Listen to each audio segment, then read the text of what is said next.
What's your relationship with wanting to be famous?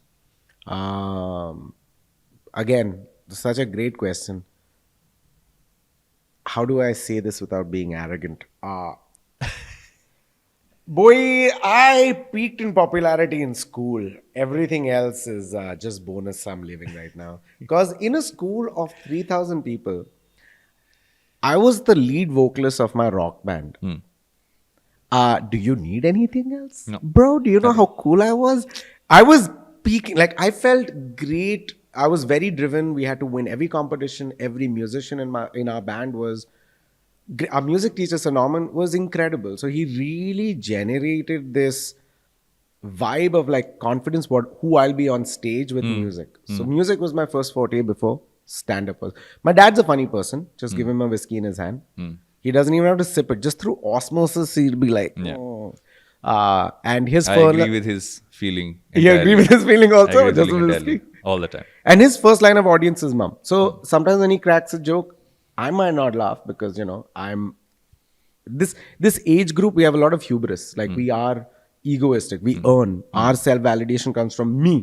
But at that age group, I'm presuming, I haven't lived there, is your immediate circle. Yeah. So mom will always laugh at what dad says, Pa says, which is odd because I'm like, maybe it's not the finest, but I've seen him do the same joke again, and my mom laughs again and again. It's that supportive ecosystem that exists.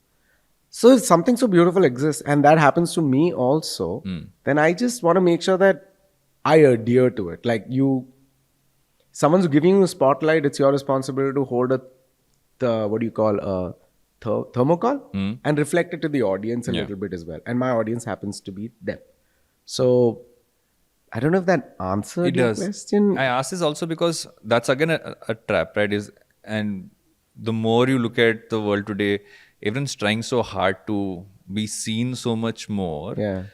But weirdly enough and sadly enough, one of the predominant messages and DMs I tend to get online is that when I respond to someone who just sent me a long message, and I just even do a thumbs up, they just happy to be heard. And there's sometimes someone says, no, will you just like follow my account because that you have more followers, so you'll get me something.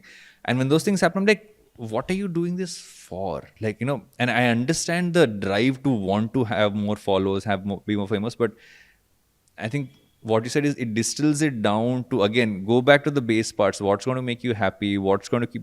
It's not about being famous. It's like, Yeah. do you enjoy what you're doing? Is it taking care of um, your needs from a financial perspective or life perspective? And it's not to take away the financial one, but at some point, it's about that. I don't know. I call it a vibe. I think I can't think of a better word than vibe, which Yeah. kind of brings all of this together. For more insights like this, make sure you check out the full episode.